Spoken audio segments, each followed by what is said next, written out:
Hey guys, Moose here. Welcome back to another episode of Stonehearth. And we have some actually pretty good news. I do not know for sure. Actually, let me check the date. I think it's the 9th that this comes out. Oh, Tuesday. Okay, perfect. So, no promises.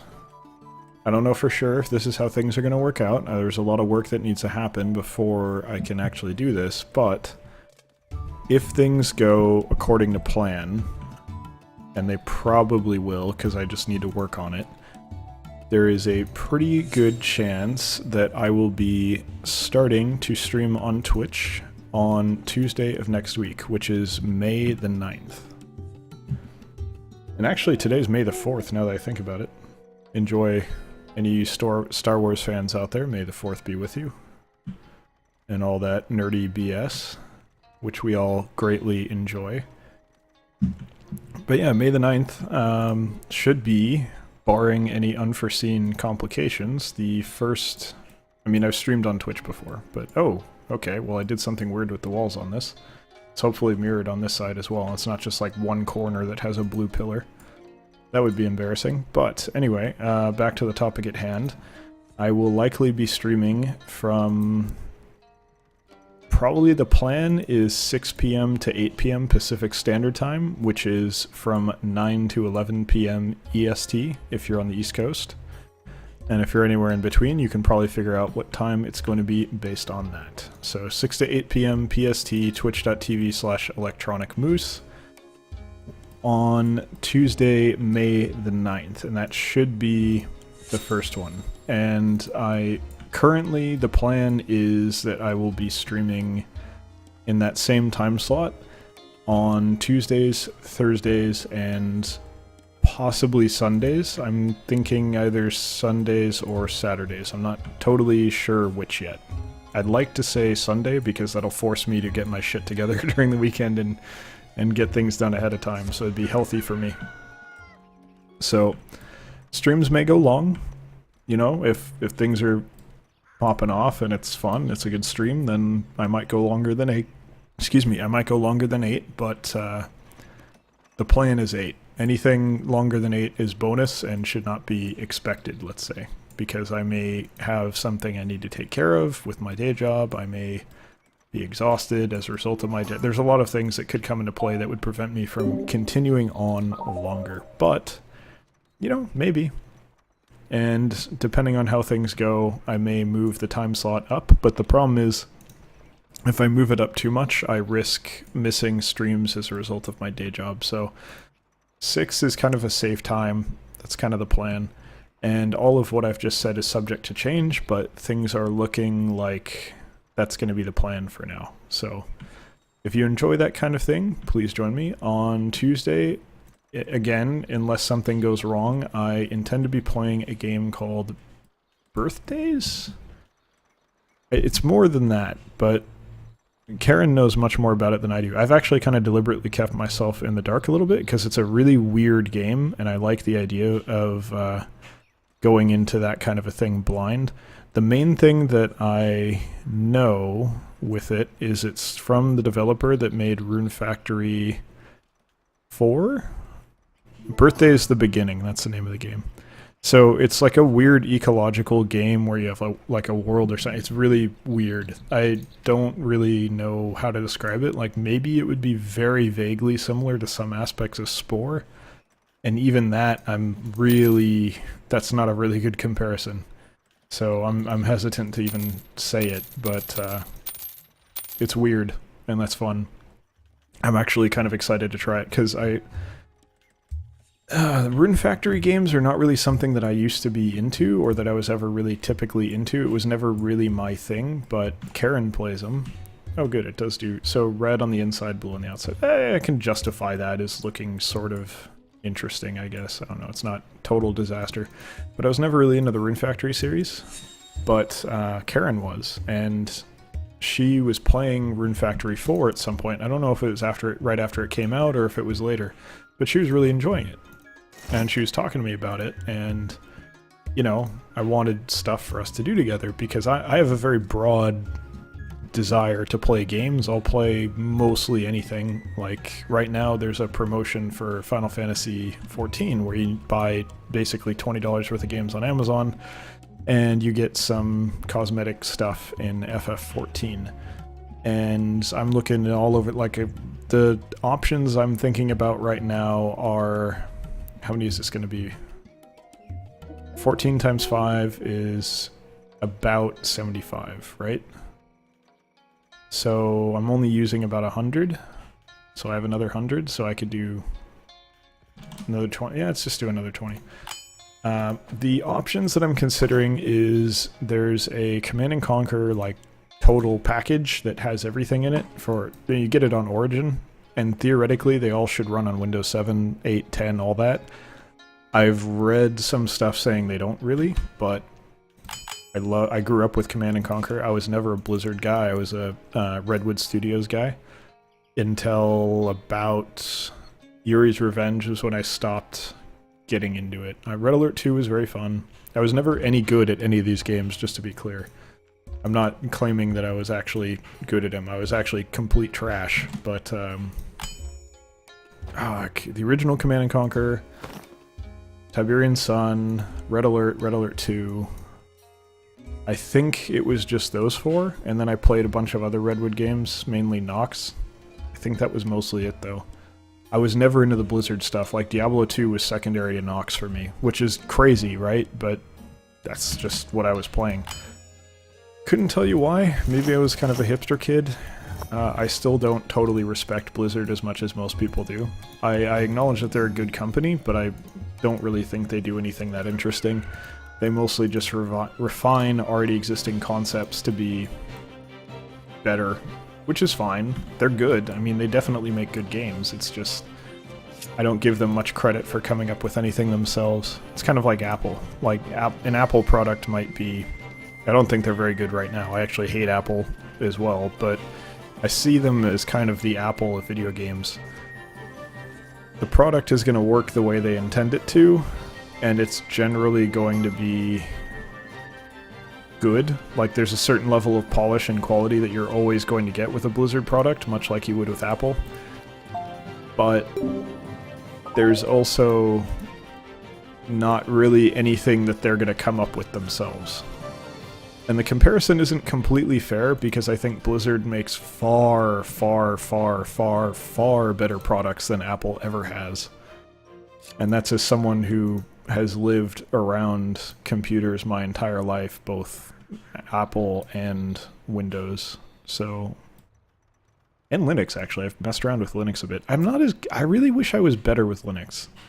I'd like to have that kind of knowledge base and understanding of Linux machines to be able to actually use them in a meaningful way, but it's just I never really had a reason to. So, never did.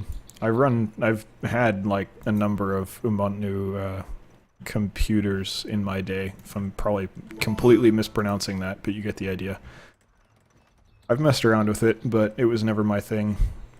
Hardware is more my my kind of thing, because I never really, if I had a reason to get into it professionally and use Linux professionally or program professionally, then I would absolutely get into it.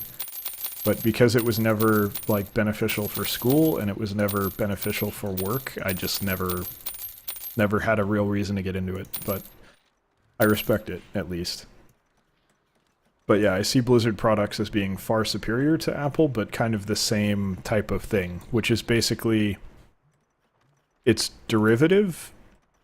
It's extremely polished, well put together, functional, and enjoyable derivative, but it's still derivative. Like, I'm not gonna go into a Blizzard title expecting something revolutionary. It's just not something they do. So, and I'm sure that'll piss a lot of people off. There'll be, oh, what about Diablo? Well, I'm pretty sure I could find something that was Diablo before Diablo. And even if I couldn't, that team left WoW. And they made Torchlight, as I understand it. So, meh, I don't know. My point there is they're not modern-day Blizzard. I'm mainly talking, I don't really care about Blizzard in the past. This isn't a dick measuring contest for old titles and everything. I'm just saying, like, you know, Overwatch is amazing. It's a fantastic game. It's incredibly well made, and I still enjoy it, but it's also not exactly a new concept. Hearthstone actually kind of sucks now in my opinion, but it's still kind of enjoyable. It's just too much RNG. Like, they're leaning too hard on it because they can't do... Like, there's kind of a reason that Magic on a computer is fucking horrible. And it's complexity, I think. And I think maybe to a degree Blizzard might be kind of afraid to tackle that degree of complexity with a card game on PC or phone. I don't know. Evolve is just more RNG. And nothing they've done in Hearthstone lately has really made me feel like the game is all that worth playing. It's fun to play if you can play a deck that's bullshit. Basically, it's fun to win, but it's not really fun to play in my opinion. It's just, there's too much shit going on, and it's too expensive as well. I only play free-to-play, and basically I've gotten really lucky that I could do... And you're gonna immediately discount everything I've just said about Hearthstone because I played Face Hunter, and now I play Pirate Warrior. And... I get it. I totally get it. But what do you want me to do? I'm free to play and I opened a golden patches. Like, I'm not going to dust that. I like golden cards. It's stupid and cosmetic, but I like them. So, obviously, the game wanted me to play Pirate Warrior. It gave me a golden patches, so, you know, what am I supposed to do? And then Face Hunter was just the easiest deck to make. You know, if they make the cheapest decks dust-wise, cheap as hell as far as mechanics go, it's not my fault. Not giving them my money for that. Anyway, all that aside, you probably never see Hearthstone, or you probably never see Overwatch on the stream, but I might play Hearthstone on the stream. Because the nice thing is a lot of the, I believe a number of friends that I have are currently getting into streaming because of the change to how partnership works. So they're much more like, what the fuck are you doing up here? How are you gonna get down, dude? Come on. Anyway, because they're much more likely to be able to make money and get subscriptions instead of like doing it for like 10 years or like a few years and finally being able to get subs. A lot of people are jumping in, same as me. A lot of them weren't doing YouTube before either, so they're new to broadcasting and stuff. But I have some friends that are getting into it, so I may choose to do some stuff with them. And I know one of them plays Hearthstone, and that would be an easy one for us to play together. So, it would be fun. Gonna have to see how that goes, but it'll be fun at least. Alright, we can release everyone. They can come out. I'm not gonna worry about selling anything right now. Alright, so there's some negatives with the gate here. This guy's probably toast. Maybe he'll get picked up, but I kinda doubt it. But yeah, Overwatch you'll probably never see on the stream. Unless I get people who want to play it with me, then I might play it, but I'm just not good. I'm not good at Hearthstone either, but I can still do wacky bullshit with friends, and I can play ranked. I can get to about... Tops I've ever gotten is like... What, 13? Rank 13? 14? Right around there. But I mean, that's on the back of Pirate Warrior, so I'm not saying that, well, like, oh, I'm so pro... No, I'm playing a bullshit deck. That's how it works. So... You know, take it for what it's worth, but I'm sure I could do better than that if I was actually playing it consistently and playing it on stream. I'm sure it's doable, so maybe one day I'll do it, but right now, probably not happening. Short term, you're probably going to see a lot of birthdays because it's a new game and it'll be fun. Yay, they got him! Is he going to die in his hands then? I'm actually kind of curious how this is going to work. Does it stop the death timer thing if you get picked up, or is it just like... Oh, I think he's fine anyway. He has a few ticks left. Yeah, he's fine. So, birthdays, and then I'm not sure what else. The thing about starting out on Twitch is you want to look at the games that are trending, right, or the popular games right now, and I'd probably go like a page or two deep and see... like what I could actually compete for, because the idea, at least for getting new views as I understand it, is you want to find a game that you can get in the top like couple people for, and it's ranked by viewers, so you want to go, you know, competing for Hearthstone is idiotic because no one's ever going to find your Hearthstone stream, but if you go for something a little deeper, you could win that slot and be the primary streamer for that game for that time. So, I don't know. We'll see. It'd be fun to do. I need to find what's in there. I haven't had a chance to look yet, so that's part of the work I need to get done before I start streaming, but...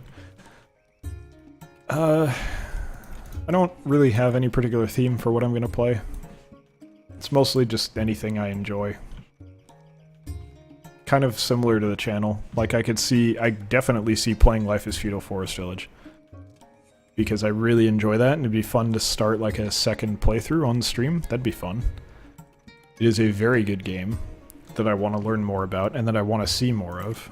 I'd probably go back to Northgard at some point, like next time they do a significant update, like I've talked about, I'll probably jump in on that. Let's make some more steel. This guy hasn't been doing much work for a while. Let's do like... we could do 50. We don't need iron that much. There's a bunch of games I could jump in. I've got a massive Steam library, so I'm sure there's something I could find there. The only problem is it has to be relatively new in order to get viewers. PUBG is definitely a possibility. Even though I'm terrible, but I could find people to squad up with that would make it worth doing. Oh, and probably no camera for a little while, because I want to get I need to get a green screen set up before I get that going, and that involves lighting and just everything that goes with that. I have a camera picked out, so that's fine, but getting the lighting and everything is the more important aspect of that I'm missing. Okay, that guy got down. Good. Get rid of this ladder. I don't know why the hell he spawned up there. That is really bizarre. But, yeah, starting out, hopefully, like I've said, Birthday's the beginning, which is a strange game. I don't really have another way to put that. It's like, kind of, you could look at it similar, it's got like a similar kind of appeal to a town builder like Stonehearth maybe. But it's a totally different, like it's not a town builder. It's more like, what I've read is like managing an ecosystem, kind of, which is really cool from a biological standpoint. There's a lot of things about that I find interesting, but, you know, obviously it's not going to be that complicated, so I'm curious to see how they set it up. And we will find out together. If you would like to join us, or join me, hopefully us, there will be plenty of people, hopefully, on the stream that will hopefully be occurring next Tuesday from 6 to 8 p.m. PST at twitch.tv/electronicmoose. Just in case you've forgotten from the beginning of this video. So, hopefully it'll be good. I believe I will have everything set up by then, but just to be safe, no promises just yet. That's just the plan right now. As far as changes on YouTube to accommodate that, probably nothing yet. So we're going to continue with all our series. Nothing's going away right now. I am pretty close to finishing Darkest Dungeon, so that'll probably be the next series to end. I'm not sure.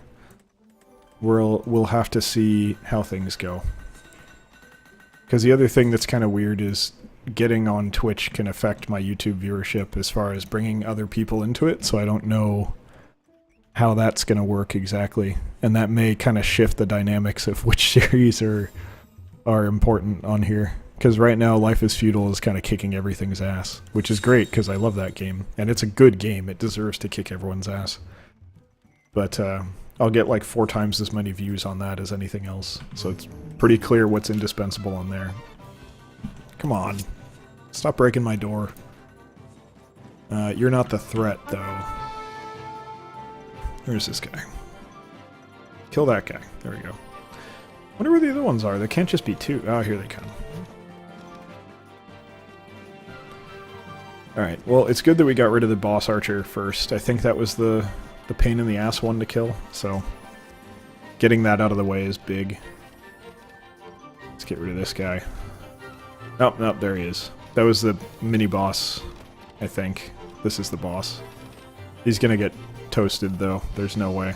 Yeah, he's already pretty much dead. Alright, we'll just let him mop up the rest. There's not too much scary going on there. So yeah, one more time as we're ending the episode here. The idea as of now is, as I release these guys here, Tuesday, May 9th, twitch.tv/electronicmoose, 6 p.m. to 8 p.m. PST, 9 p.m. to 11 p.m. EST. depending on your time zone. And obviously there's other time zones, but if you are not in one of those two, you can likely do the conversion because most media winds up being dictated by one of those two. So you probably know where you stand relative to those times. So please feel free to join us. Drop by chat. Say whatever, doesn't really matter. Say hi. We can get some nice conversations going as I play Birthday's the Beginning, which is the plan, barring any weirdness with the game being buggy as shit or something on release, which, to be completely fair, is a very real possibility. But hopefully it works okay. I don't know if this guy's made a PC game before. The main game I know he's made was a 3DS game, as discussed earlier, which is Rune Factory 4, which is actually a really good game if you enjoy that kind of genre, which I don't really know what to call. It's kind of like a Harvest Moon type of game, so it's quite fun, but I enjoyed it a lot more than Harvest Moon. Harvest Moon never really clicked for me, but Rune Factory really, really, really was enjoyable for me. At any rate, that will do it for today's episode, so thank you very much for watching. Hope you've enjoyed it, and I hope you'll join us for the next one. Take care.